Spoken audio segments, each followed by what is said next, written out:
प्यारे बच्चों, हिंदी ट्रैक में आप सभी का स्वागत है। आज सीबीएसई बोर्ड क्लास 12th की एक कविता है उषा, जिसको लिखा है शमशेर बहादुर सिंह। शमशेर बहादुर सिंह जी कवि हैं उषा कविता के। आप सभी कवि और लेखक में अंतर समझते होंगे।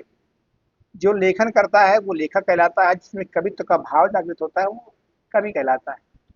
कवित्व का भाव होना अर्थात कम शब्दों में बहुत सारी बातें कहना। तो ये प्रस्तुत उषा टॉपिक जो है वो क्या है? कविता है। तो एकाग्रता के साथ आनंद लीजिए। प्रात नवता बहुत नीला शंख जैसे भोर का नभ। प्रातःकालीन समय है, नीला शंख, और उसमें भी बहुत नीला शंख जैसे जो है भोर का नभ।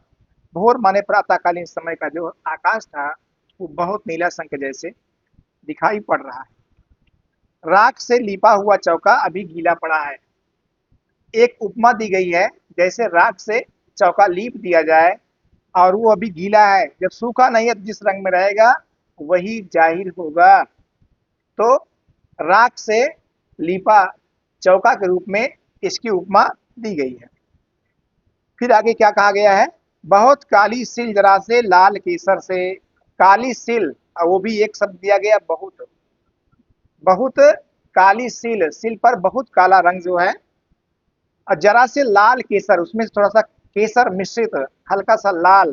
तो काला और लाल मिलकर के एक अलग रूप बनेगा जो प्रातःकालीन आकाश में दिखाई पड़ता है। वह रूप, उसी के बारे में यहाँ बात की गई है कि जैसे धुल गई हो, धुल देने पर एक नया रंग आएगा, या जो भी रंग है कुछ उसमें कमी आ जाएगी। स्लेट पर यह लाल खड़िया चाक। अब आगे एक उपमा और दे रहे हैं कि मान लीजिए स्लेट पर लाल चाक जो है वो मल दी गई हो। कौन सी चाक? खड़िया चाक, लाल लाल चाक स्लेट पर मल दी गई हो। और स्लेट कैसे, यहाँ दिया नहीं गया, लेकिन स्लेट वैसे काला होता ही है। तो काले स्लेट पर लाल खड़िया चाक जो है मल दी गई हो, तो एक नया रूप वहां भी आएगा। और सब ये प्रातःकालीन सूर्य उदय के ठीक पहले हल्की जो लालिमा आती है उसी के रूप में यह सब प्रतिमान आपको बताए जा रहे हैं। फिर आगे, स्लेट पर या लाल खड़िया चाक मल दी हो किसी ने, नील जल में या किसी की गौर झिलमिल देह, या नीले जल में किसी की गौर वर्ण की नीली झिलमिल देह दिखाई पड़ रही हो। फिर एक नया प्रतिमान दे दिए। इसमें कई प्रतिमान दिया गया है, कई रूप बताया गया है, कई उपमा दी गई है। क्या बताया गया? नीले जल में किसी की गौर वर्ण की देह, शरीर जो है रूप दिखाई पड़ रहा है। अब जल कैसे है? नीला, और उसमें गौर वर्ण होगा तो एक नया सुंदर चेहरा जो है वो दिखाई पड़ेगा।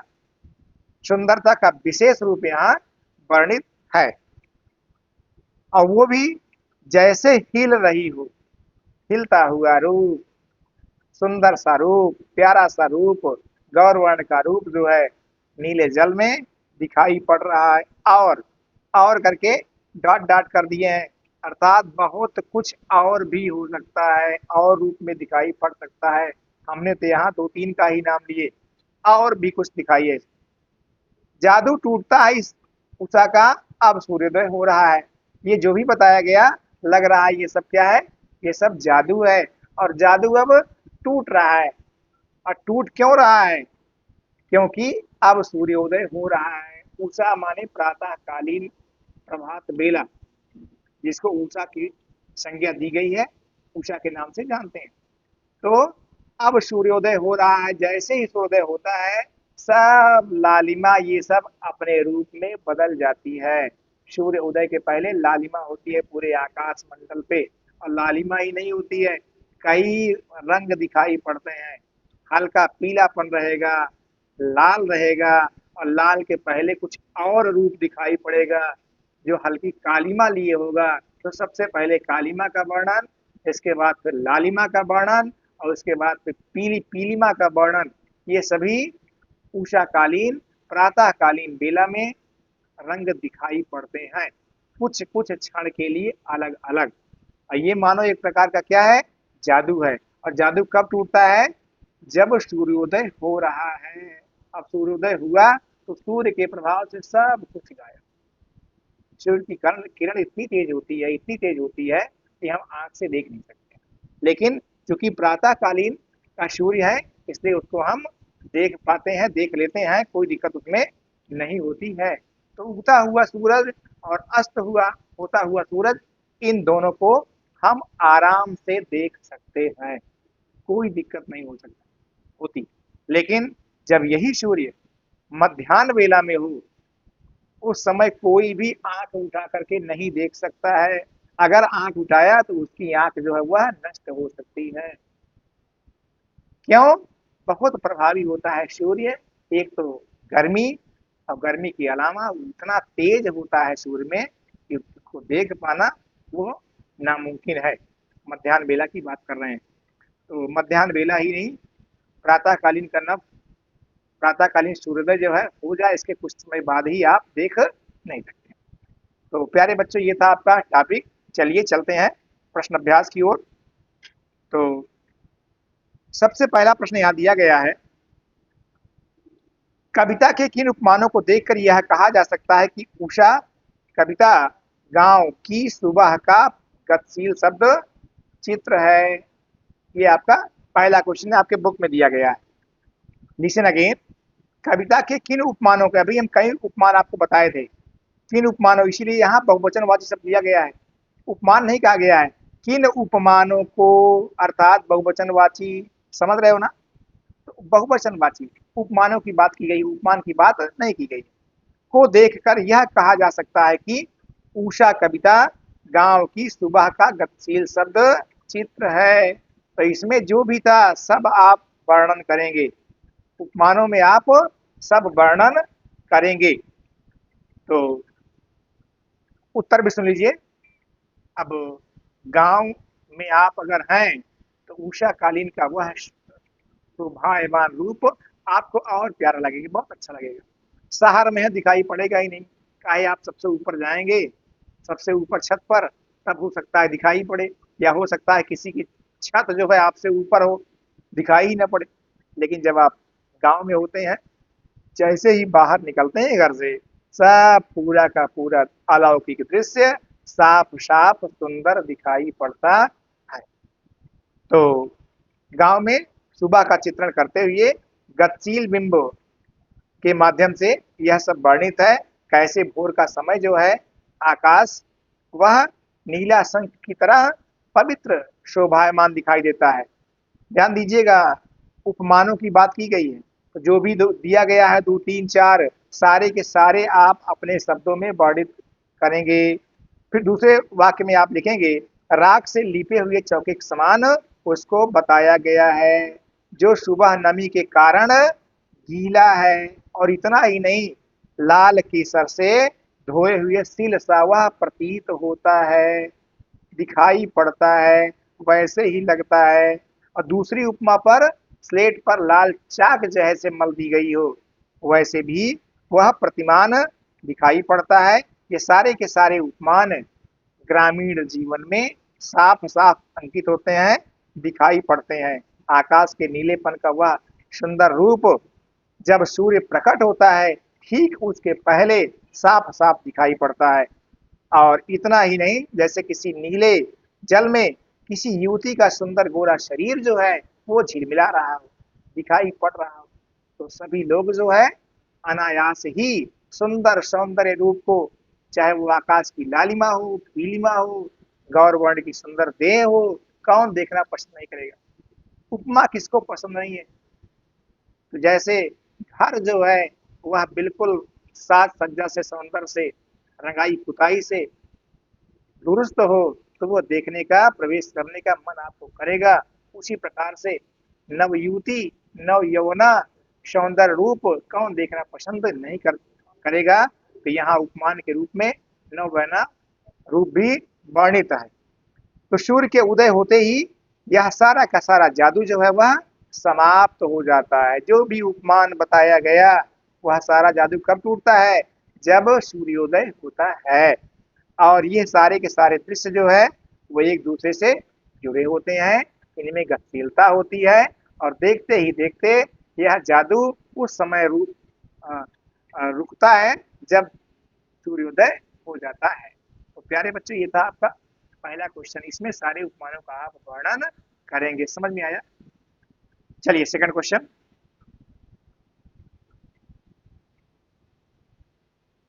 सेकंड क्वेश्चन में बताया गया,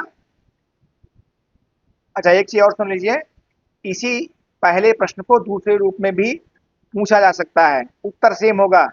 उषा कविता गांव की सुबह का गतिशील शब्द चित्र है, सोदाहरण प्रतिपादित कीजिए। ये दूसरा क्वेश्चन है, लेकिन उत्तर सेम होगा।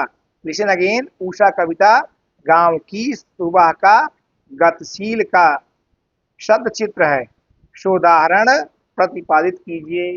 जो भी उत्तर बताया गया इसका भी उत्तर सेम है। बताना क्या है? गांव की सुंदरता का वह प्रतिमान रूप, जैसे थोड़ी देर के पहले बताया गया, वही आपको बताना है। तो सेकंड, कोष्ठक में भोर का नभ राख से लिपा हुआ चौका अभी गीला पड़ा है। कोष्ठक में जो भी आपके शब्द हैं, ये कौन से विशेष अर्थ पैदा कर रहे हैं?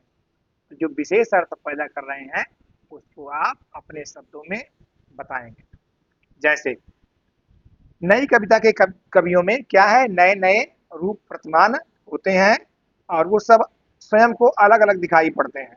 शमशेर बहादुर सिंह जी जो आपके कवि हैं, वो कोष्ठक का प्रयोग उन्होंने किया है और कोष्ठक में दी गई सामग्री को मुख्य सामग्री संबंधित एक पूरक रूप मानते हुए वह बताए हैं। यह कथन अस्पष्टता प्रदान कर रही है। अभी गीला पड़ा है अर्थात अस्पष्ट है, किसी प्रकार का भाव जो है वह संकीर्ण नहीं है, अर्थविहीन नहीं है। तो आपका जो ब्रैकेट बना हुआ है, अभी गीला पड़ा है, यह बिल्कुल क्लियर स्पष्ट रूप प्रदान कर रहा है, जो प्रातःकालीन सुबह की नमी व ताजगी को व्यक्त कर रहा है। प्रातःकालीन समय जो है उसमें नमी होती है। यदि बच्चे आलस्य करें तो वो निद्रा में हो जाते हैं, फिर वो पढ़ नहीं पाते हैं। थोड़ा सा जैसे ही करवट बदले, उठने का मन नहीं कहेगा, उठेंगे तो फिर से पुनः सो जाएंगे। वही जो नित्य उठता है वही उठ पाएगा। नहीं, उस प्रातःकालीन बेला में सब सोने को जो है तत्पर होते हैं, जल्दी उठते नहीं है। क्यों? उसके पीछे कारण है, उस समय जो प्रातःकालीन बेला है उसमें नमी होती है। तो यहाँ नमी का भी वर्णन है। तो कोष्ठक के पहले वाक्य में काम की पूर्णता का पता चलता है, परंतु स्थिति बिल्कुल स्पष्ट नहीं होती। तो गीला पड़ने से सारा का सारा कथन जो है वो स्पष्ट हो रहा है, प्रभाव पूर्ण बन रहा है, किसी प्रकार का रुकावट नहीं हो रहा। ये सब कोष्ठक के माध्यम से बताया गया। ये था आपका सेकंड। फिर आगे एक क्वेश्चन और सुनिए। अपने परिवेश के उपमानों का प्रयोग करते हुए सूर्योदय और सूर्यास्त का शब्द चित्र खींचिए। सूर्योदय के समय बहुत सारी बातें अभी बताई गई और सूर्यास्त भी लगभग सेम होता है। अंतर यही होता है कि सूर्योदय सूर्यास्त की बेला जो है वो बहुत मधुर नहीं होती है, गर्मी से बहुत राहत नहीं मिलती है। सुबह राहत मिलती थी लेकिन शाम को राहत नहीं मिलती है, और शाम को बहुत भाग दौड़ रहती है, लोग भाग करके अपने घर की ओर आते हैं, बहुत ध्यान नहीं देते हैं। तो सूर्योदय और सूर्यास्त में एक अंतर होता है, एक जो है गतिमान होता है, आगे बढ़ करके नया रूप देता है, और एक स्थिर होने के बावजूद वह लुप्त होता है। सूर्य लुप्त प्राय होता है और लालिमा पीलिमा लगभग सेम होती है, लेकिन बेला जो है वो बहुत अंतर होता है। प्रभात कालीन बेला, उषा कालीन बेला, सुबह की बेला वो विशेष सुमधुर बहुत सुंदर होती है। तो इसमें आप दोनों को लिखेंगे। क्या लिखेंगे पुनः सुन लीजिए। क्वेश्चन क्या है, सूर्योदय और सूर्यास्त का शब्द चित्र खींचिए। तो सूर्योदय तो आपको बताया गया, पक्षी चहचहाने लगे, वह समय बहुत अच्छा लगता है, वह इतना प्यारा होता है, स्वास्थ्य वर्धक होता है। सुबह पहर पढ़ना, सुबह पहर टहलना, अपने काम में लग जाना, ये सब जो है सुबह का विशेष रूप होता है। और इतना ही नहीं, प्रकृति के बहुत सारे रूप दिखाई पड़ते हैं। जैसे पथिक जो है यात्रा शुरू करते हैं, पक्षी भी यहाँ वहाँ उड़ करके इस डाल से उस डाल, इस पेड़ से उस पेड़ जाना शुरू कर देते हैं। ये सब क्या है? ये सब सूर्योदय का चित्रण है। अब सूर्यास्त में देखिए, थका हुआ पंथी अपने घर की ओर आता है, शयन करना चाहता है, स्थिर होना चाहता है, रुकावट लेता है, विराम करता है, तो उधर ध्यान जाता ही नहीं। किधर? जो सुबह सूर्योदय प्रभात कालीन बेला होती है, जैसे वहां ध्यान गया था वैसे वहां ध्यान नहीं जाता है। ध्यान कहाँ जाता है? अपनी मंजिल की ओर, घर पर पहुंचने की ओर। तो सब अस्त होने लगता है। तो पक्षी हो चाहे वो व्यक्ति हो, वह सब अपने अपने घर की ओर, स्थान की ओर वापस होने लगते हैं। ये होगा आपका सूर्यास्त का चित्रण। चलिए कुछ क्वेश्चन और सुन लीजिए। सूर्योदय से पहले आकाश में क्या क्या परिवर्तन होते हैं, उषा कविता के आधार पर आप बताइए। तो सूर्योदय के पहले आकाश में बहुत सारे परिवर्तन होते हैं। जैसे नीला शंख जैसे आसमान दिखाई पड़ता है, और फिर बाद में तात्कालिक जो है राख से लिपा हुआ चौका, जो अभी गीला ही प्रतिमान है, वैसा भी दिखाई देता है। और इतना ही नहीं, स्लेट पर लाल केसर जैसे मल दी गई हो, यह भी रूप दिखाई पड़ता है। और इसके बाद किसी नवयुवती का प्रतिबिंब जल में झलकता हुआ रूप भी दिखाई पड़ता है। ये चार के चार प्रतिमान आपको बताए गए, रूप बताए गए, ये आप इसमें ऐड करेंगे। समझ में आ रहा है प्यारे बच्चों? चलिए, वेरी गुड। तो ये था आपका लघु त्रिप्रश्न, first question. Second question, Usha कविता के आधार पर उस जादू को स्पष्ट कीजिए जो सूर्योदय के साथ टूट जाता है। जादू को आपको स्पष्ट करना है। कैसे स्पष्ट करना है? उन्हीं प्रतिमानों को थोड़ा सा चेंज करके आपको लिखना है। कैसे लिखेंगे आप? लिसन अगेन, क्वेश्चन है, क्वेश्चन को बार बार रिपीट करेंगे। जितना आप समझे रहेंगे उतना बेहतर आप वाक्य बना पाएंगे। वाक्य बनाना एक कला है। तो सूर्योदय, लिसन अगेन क्वेश्चन, उषा कविता के आधार पर उस जादू को स्पष्ट कीजिए। वही चित्रण देना है आपको। सब जादू को स्पष्ट कीजिए जो सूर्योदय के साथ टूट जाता है। तो मानो जादू ही दिखाई पड़ रहा है। क्या? आकाश की नीलिमा, या नीलिमा, या पीलिमा, नीला शंख, राख से लिपा हुआ चौका, गौर झिलमिल दे, सब इसको आप अपने शब्दों में वाक्य बना करके लिखते चले जाएंगे। यही आप करेंगे। इसके बाद क्या होगा? सूर्योदय के साथ साथ ये सब लुप्त प्राय हो जाता है। लग रहा है ये जादू है, ये था ही नहीं। इस प्रकार से आपको लिखना होगा। आई बात समझ में? नेक्स्ट क्वेश्चन, स्लेट पर या लाल खड़िया चाक मल दी हो किसी ने, इसका आशय स्पष्ट कीजिए। आशय स्पष्ट करने का मतलब होता है तात्पर्य समझाइए, इसके बारे में बताइए, क्लियर करिए। ये क्वेश्चन है। तो लिसन अगेन, स्लेट पर या लाल खड़िया चाक मल दी हो किसी ने, किसी ने स्लेट पर लाल खड़िया चाक किसी ने मल दी हो। जब लाल खड़िया चाक मली गई है तो निश्चित रूप से दूसरा रूप दिखाई पड़ेगा। तो इसमें कवि कहना चाह रहा है सुबह अंधेरा था, और इसके बाद सूर्योदय के होने के ठीक पहले, क्योंकि सूर्योदय होने जा रहा है, तो सबसे पहले उजाला होता है, प्रकाश होता है, नया प्रतिमान दिखाई पड़ता है। और जो प्रतिमान दिखाई पड़ रहा है उसी की संज्ञा दी गई है यहाँ स्लेट पर लाल खड़िया चाक का मल देना, ये आपका बताया गया है। तो इसमें लाल लाल धब्बे, लाल लाल रूप, आकाश की लालिमा आदि वर्णित है। क्यों? क्योंकि स्लेट पर लाल खड़िया चाक का नाम लिया गया है। तो आकाश की लालिमा संबंधी इसमें आप वर्णन प्रस्तुत करेंगे। क्लियर? नेक्स्ट, भोर के नभ को राख से लिपा चौका अभी गीला पड़ा है, इसकी संज्ञा दी गई है। क्यों? तो कभी यहाँ क्या कह रहे हैं? भोर के नभ को राख से लिपा, ये दूसरा प्रतिमान है, गीला चौका की संज्ञा दी गई है। ऐसा क्यों? क्यों दी गई है? तो कभी यह कहना चाह रहे हैं कि ओस के कारण आकाश में जो क्या है, अभी नमी है और धुंधला है। तो नमी भी है, धुंधला है, इसीलिए वह जैसे राख से लिपा हुआ चौका और अभी गीला पड़ा है। जब सूर्य निकल आता है तब उसकी बूंदें झड़ती है। नहीं, घास तिनके आदि पर क्या होता है, उसकी बूंदें जो है वो प्रतिमान रहती हैं, स्थिर रहती हैं, दिखाई पड़ती भी है। उसी को गीले की संज्ञा दी गई है, बताया गया है।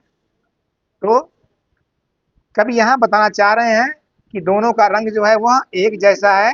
जैसे भोर का नभ राख से लिपा हुआ है, वैसे ही प्रकृति में दिखाई पड़ रहा है प्रातःकालीन बेला में। और दिखाई पड़ रहा इसीलिए भोर के नभ को राख से लिपा चौका अभी गीला पड़ा है, ऐसा बताया गया है।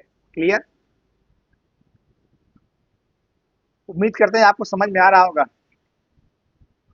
अच्छी बात। चलिए नेक्स्ट क्वेश्चन। उषा कविता में प्रातःकालीन आकाश की पवित्रता, निर्मलता व उज्ज्वलता से संबंधित पंक्तियों को समझाइए। अर्थात कहाँ आपका पवित्रता है, कहाँ आपका निर्मलता है, कहाँ आपका उज्ज्वलता है, ये आपको संबोधित करना है, बताना। तो पवित्रता में आप लिखेंगे क्या, राख से लीपा हुआ चौका। जब चौका जूठा होता है तो उसको राख डाल के बढ़िया फर्स्ट क्लास माताएं बहनें लीपती हैं, साफ करती हैं। तो ये किसके अंतर्गत आएगा, ये आएगा पवित्रता के अंतर्गत। फिर जो है निर्मलता, और निर्मल क्या होगा, जैसे काली सिल जो है वह लाल केसर से धूल दी गई हो, तो इसमें क्या होगा, इसमें होगा निर्मल हो जाना, साफ हो जाना, धुल जाना। ये प्रतिमान आपको बताना होगा। And last उज्ज्वलता। उज्ज्वलता किसमें है, गौर वर्ण का नाम लिया गया है। नीले जल में या किसी की गौर झिलमिल दे है जैसे हिल रही हो, यहाँ नवयुवती के बारे में बताया गया है। वैसे यौवनावस्था वह सुंदर होती है और उसमें भी गौर वर्ण विशेष रूप सुशोभित होता है। तो यहाँ उज्ज्वलता अर्थात साफ सफाई, सुंदरता। सुंदरता किसमें होता है, सुंदरता वह मानव, मानव के अंतर्गत नवयुवक, नवयुवती कोई भी हो सकता है, लेकिन नवयुवती कहेंगे तो विशेष, क्योंकि नवयुवती में वह आकर्षण का प्रतिमान स्थित होता है। यदि आकर्षण का प्रतिमान स्थिर न हो, ये संसार आपकी चले ना। ब्रह्मा जी बहुत होशियार, प्यारे बच्चों ध्यान समझिएगा, थोड़ा हट करके है टॉपिक से। ब्रह्मा जी बहुत होशियार, सृष्टि को चलाने के लिए क्या क्या नहीं जो है काम किए। अपने चारों बच्चों को, जिनका नाम था सनत, सनातन, सनंदन, सनत कुमार, उनसे बोले कि आप जो है सृष्टि को आगे बढ़ाइए। चारों भैया हाथ खड़े कर देते हैं कि नहीं, हमारे बस की बात नहीं है। तो इन्होंने मनु और शत्रुपा को सृष्टि चलाने के लिए उत्पन्न किया। मनु और शत्रुपा के नाम से ही ये सृष्टि चली है। तो मनु से ही हम सब मानव कहलाते हैं, मनु से मानव। और इतना आकर्षण होता है कि अनायास ही, जैसे ही हमारा रूप बदलता है, हम थोड़ा सा उम्र में बढ़ते हैं, एक दूसरे के प्रति आकर्षण बढ़ता चला जाता है और इसी से सृष्टि आगे बढ़ती है।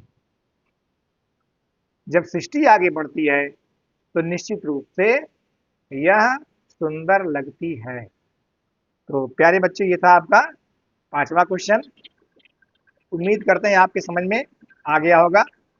बस 2 मिनट का समय और लेंगे आपसे।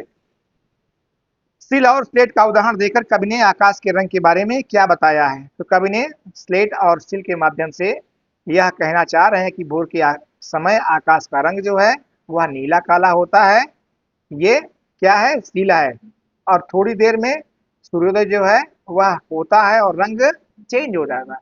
इस प्रकार से वह प्रतिमान चेंज होता है। ये आपका क्वेश्चन नंबर 6 है।